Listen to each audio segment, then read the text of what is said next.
Hi everyone, my name is Ben. I'm a former Catholic school assistant principal, former Catholic school teacher, used to teach CCD, used to be a youth minister as well. I did a lot of Catholic things. I was a Catholic guy, super Catholic guy, pretty Catholic guy. I'm a guy. Anyway, I normally do How Donald Trump Made Me an Atheist. This was supposed to be week 10, episode 10, my last episode of How Donald Trump Made Me an Atheist. I had to postpone that. There's some additional research I had to do to get it in shape. As you know, I relentlessly research all of my videos. Anyway, so today I'm doing an episode of Crazy Catholic Concepts. I've made 2 episodes in this series already. One was available for patrons only. The other one I'm still waiting to release to the public. But essentially what I'm doing in this series is covering some specific tenets of Catholic dogma that are widely misunderstood by non-Catholics and are also completely freaking nuts. But today we're talking about a moment during my tenure as a CCD teacher for middle schoolers that made me almost audibly choke on my own incredulity. Preteens get a bad rap generally. They can be little shits sometimes, but I actually really like them a lot. They can ask so many more higher order questions and do much more critical thinking than elementary students, and they also still have some genuine respect for authority, so that you don't have to do too much work to get them to buy in. Oh God, you don't know what CCD is. Holy shit. This whole thing, the whole Catholic world is weird. CCD stands for Confraternity of Christian Doctrine, and it refers to the framework of education for Catholic youth. So all Catholic youth are supposed to be brought up in the faith and receive formal education and training there too. And so anyone who goes to a Catholic school receives religious formation in that school formally.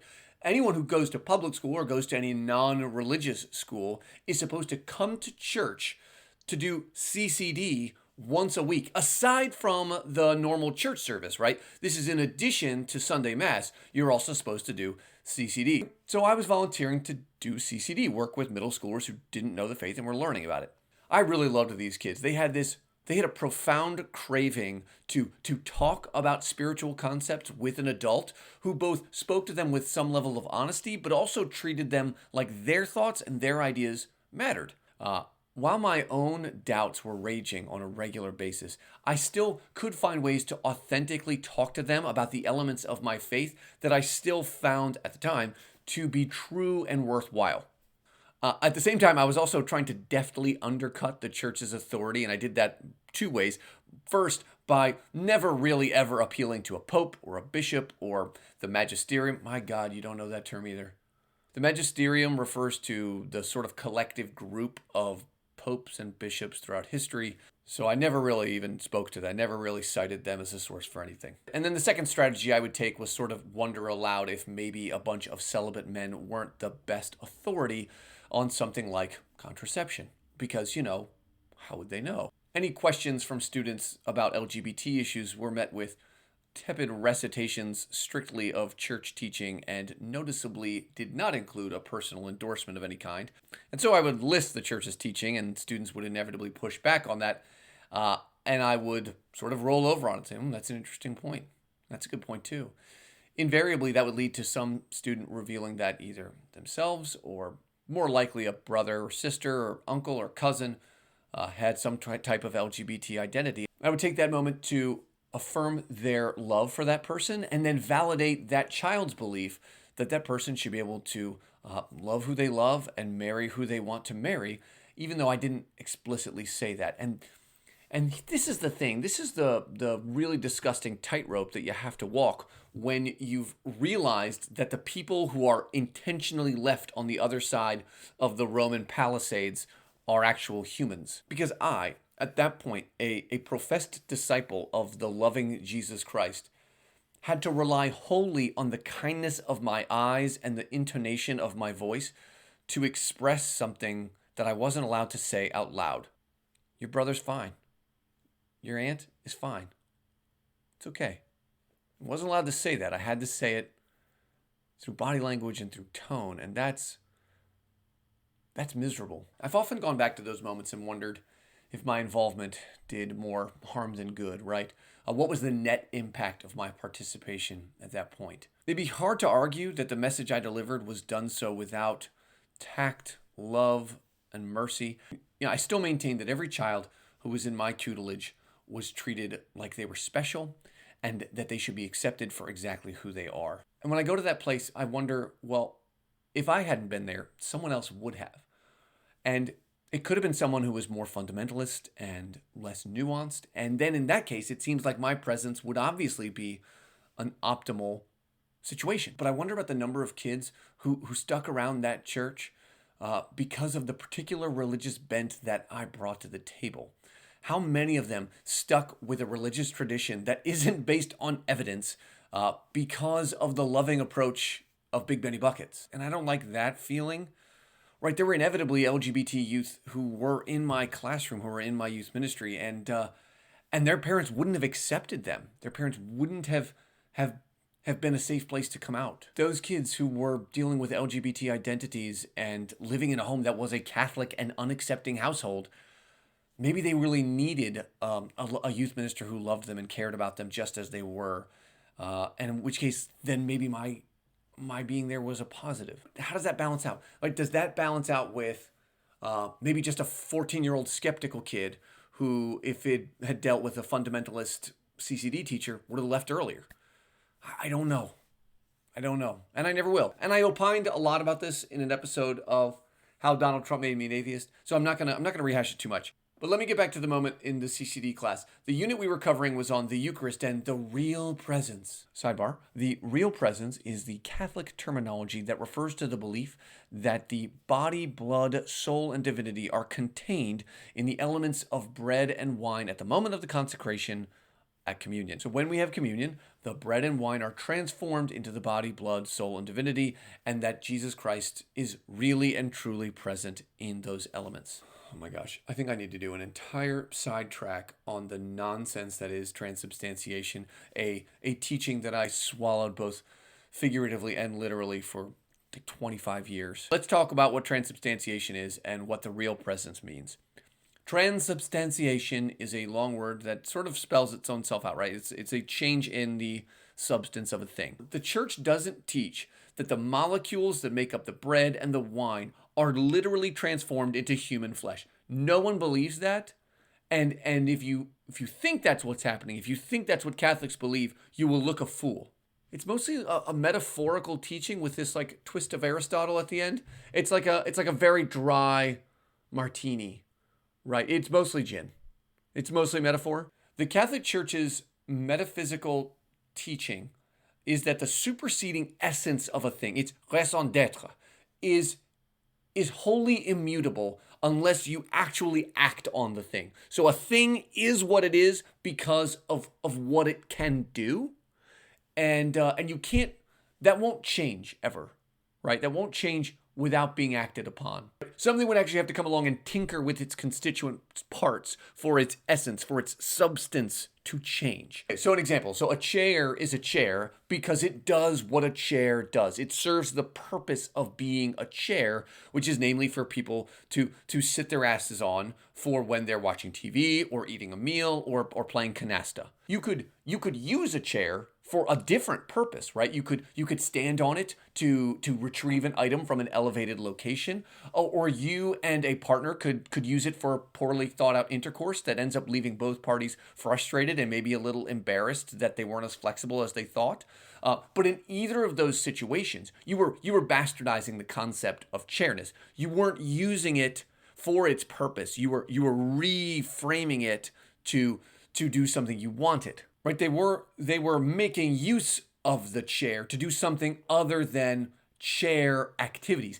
It didn't become not a chair because you were using it as a step stool. It didn't become not a chair for your all too short sexcapades. It was always a chair. Yeah? The only way it would have been not a chair is if you either took it apart in some way, or appended it and made it something else. You'd have to do something to it. You'd have to alter its composition. In communion, the miraculous event that occurs is that the substance of the bread and wine, its purpose, is divinely changed without any physical alteration of it. Right? The nature of the bread transforms from physical food to spiritual food. That's what you'll hear them say a lot. Its existence is no longer to feed the body, but to feed the soul. And in Catholic theology, that could not happen without touching it, without physically meddling with the constituent elements. The only way to do that would be if a miracle occurred. And so that's what's believed to happen in communion. So then the miraculous event that occurs at the Eucharist is the invisible, ineffable, amorphous substance of a thing changes without anyone touching it or altering it physically. So if you're doing the math in your head here, here's what you should have concluded. The bread only changes to flesh in a spiritual or metaphorical sense, yet the church insists that required a divine intervention to happen, and that this was a really impressive feat, that it's consequential for your daily life. And also, by the way, and maybe conveniently, that is completely objectively immeasurable and undetectable. Forever. It will never be detectable or changeable because nothing detectable or changeable has happened except that it definitely did happen, and it's for you. It's a miracle. Catholics consider this divine intervention that changes the substance of the bread to the substance of Jesus Christ's flesh to be a regularly occurring a miracle, as long as, 1, all of the words of consecration are said in the correct order at the correct time, 2, by a priest who was ordained by a bishop or archbishop of the apostolic succession, and 3, those words are said over elements that meet the proper strictures of the catechism. Otherwise, God can't perform the miracle of turning the bread into bread that isn't bread, but is in fact Jesus. Since Mass is said at basically every Catholic church in the world every day, Catholics believe this transformation, this miraculous transformation from bread into bread with a different purpose, occurs 80 million times per year. That's not a number I made up. There's the math. I'm going to put it on the screen somewhere. It's there. 80 million times a year, this miracle occurs. Now, because the bread consumed at Mass is very clearly just bread, and the wine in the chalice is very clearly just wine, it becomes difficult for the Church to insist that they are in fact the body and blood of Jesus Christ. So God throws believers a bone every now and again. Every 50 years or so, in one of the 500,000 global Catholic churches in the world, God takes the elements of the Eucharist and does something a little kooky, a little different. God here is acting as a divine infomercial host, right? Throwing in just one more thing to keep you on the hook and keep you from paying attention from the price. And just like how people who buy infomercial products don't really think about how much 7 easy payments of $29.99 really is, neither do Catholics consider how pathetic their God is that he can only do something really special once every 250 million tries. So the leader of the CCD class fires up the projector to chronicle for the students the profundity and proficiency of God's impressive miracles, proving once and for all that Jesus Christ must be really truly present in the Eucharist. It's worth noting here that the CCD leader, who I'll call Bob because I don't want you to know that his real name is Jeff, was a former mechanical engineer at Boeing. This is not a stupid man. He and I had engaged both previously and posteriorly in really in-depth conversations about history, political policy, and science. I know he's not an idiot. I know he's capable of engaging in properly calibrated skepticism because I've literally witnessed it. All of that went out the window as soon as that projector went on. The most compelling miracle he brought to the table involved a priest who was harboring secret doubts about the real presence. Now, unlike the millions of Catholics who have had the same doubts about the real presence, this priest got himself a bona fide miracle or something. As the story goes, as he consecrated the gifts, he could see that the bread and wine were literally transformed into actual flesh and blood. He gathered the parishioners who could see with their very eyes as they approached the altar that it was turning into literal, physical flesh and blood. And the first question that nobody answered was, well, did they still eat it? The next question anyone with even a rudimentary investigative sense would ask is, well, how do we know any of this happened? The answer, and be sure to secure your socks firmly to your feet lest this news knock them off, is that we do not. But wait, there's more to the story. I don't want to finish early. I don't want this to be chair sex all over again. After the priest finishes the consecration, he sees that the blood has coagulated into 5 globules. And so he takes the globules, and I swear, they call them globules in all the documentation. The priest takes the flesh and the globules and puts them into this ivory container. The archbishop, who had heard tell of the miracle, orders an immediate investigation. Data from this undoubtedly objective investigation concluded that, it really did look like flesh, and it really did look like coagulated blood. The globules, which were reportedly of different sizes, all recorded the same mass. Even when you recorded multiple of them, they recorded the same mass each time, which sounds really weird. And you maybe listened to this a couple of times over to hear me say, yes, each globule had a different size, but weighed the same, even when you weighed combinations of them. If you needed a couple of goes at that before you understood it, it's okay, because I had to read it a bunch of times before I understood what was being said. And also it's because it doesn't seem like the type of thing an all-powerful, all-loving God would do. There was most definitely a child being abused mercilessly at exactly the same time these guys were weighing these globules of blood. And the all-powerful God of the universe was sitting there and thought, okay, I guess I could manifest as a giant waterfall of bricks pouring down onto the genitals of that horrible child rapist over there. Or, fix that. Or, when those peasants try to measure the effects of my previous miracle, I could sort of the results a bit. Or I guess I could do both. I'm an omnipotent deity. No. Option B. I already made the entire heavens and the earth out of nothing. I don't want to be too obvious about my existence by raining down bricks onto genitals. I think I'm being too dismissive of the legitimacy of this miracle here, because a later investigation using laboratory equipment found that these samples were both, in fact, genuine human artifacts, that the flesh was found to be from a human heart, the wall of the heart, in fact. The blood was found to be type AB. Both samples were found to be without preservative and yet did not show any signs of deterioration. Of course, the investigation was conducted by a devout Catholic. Oh, and of course, and I should have mentioned this earlier, right? The investigation was conducted in 1971, and the miracle itself occurred in the 8th goddamn century. There were 1,200 years from the occurrence of the miracle to the laboratory test conditions. 1,200 years for any sort of fill-in-the-blank shenanigans to happen to the sample, to have it switched, to have anything happen. Anything could have happened. There were 4 recorded breaks in the custodial chain. They don't bring that up a lot, but it's there. We don't know where it was. Imagine if I brought you a miracle from some faith tradition other than your own. Look, this here common everyday thing used to be a different common everyday thing, but it got changed into this new common everyday thing. Look, I did a sciencey test, and it definitely is the thing that it also looks like it is. Okay. It is a miracle. Right, but how would I know it was ever the thing that you said that it used to be? How would I know that? I was there. I saw it. You wouldn't believe me. You wouldn't believe me if I told you it happened 20 minutes ago.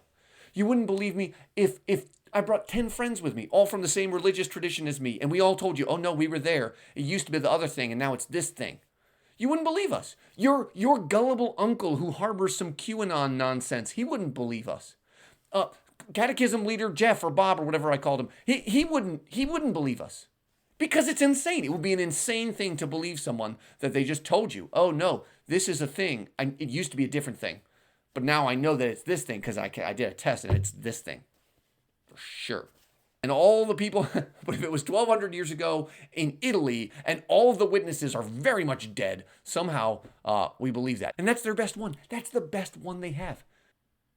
All the others are more easily dismissed or have less evidentiary warrant than this one. This is their ace in the hole. This is their silver bullet. I don't get it. There's another implication of this story. It's called the Lanciano miracle, by the way, for the town it happened in. There's another implication here, and it is that God, therefore, has not ruled out the possibility of literally transforming the bread and wine into literal flesh and blood. Apparently, there is no divine logical contradiction in God performing this miracle right in front of people. So my question, and presumably yours, is, why doesn't he do it again? Like, why doesn't he do it more often? This would definitely be something that would convince Catholics who are on the fence, right? A Catholic who is having some doubts, this would do it for them. This would probably win over some actual atheists. People who were hardened skeptics would look at this and go, well, damn, I'm interested. If attending Mass included let's say a 1% chance, you don't want to be too obvious, of actually seeing bread and wine transform into flesh and blood, people would line up around the world. They'd be knocking down the doors of every Catholic church to see this happen, to witness it, to put it to the test. Because that's the other thing.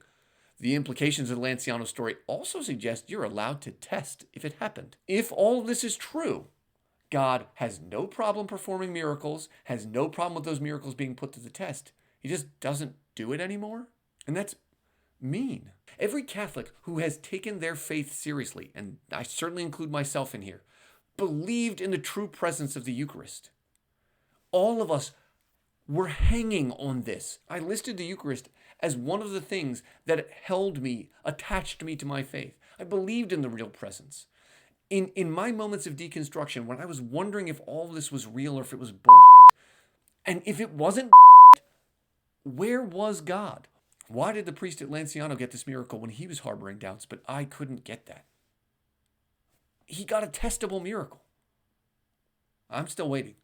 The Catholic Church uses the fact that its adherents are so emotionally attached to the Eucharist to manipulate them. That's something I'm going to cover in a different crazy Catholic concept. This is really specifically on Eucharistic miracles, but what the way the Catholic Church abuses the Eucharist is shameful and disgusting. It's emotional abuse, and they do it all the time. Sorry, I didn't mean to get so heavy there at the end. Hey, like and subscribe. It actually goes a long way for me. Please take care of that right now. Do it. Boop. If you want to help me out on Patreon, patreon.com/BigBettyBuckets. Find me on Twitter, Big Betty Buckets. Thanks for watching Crazy Catholic Concepts. I love you.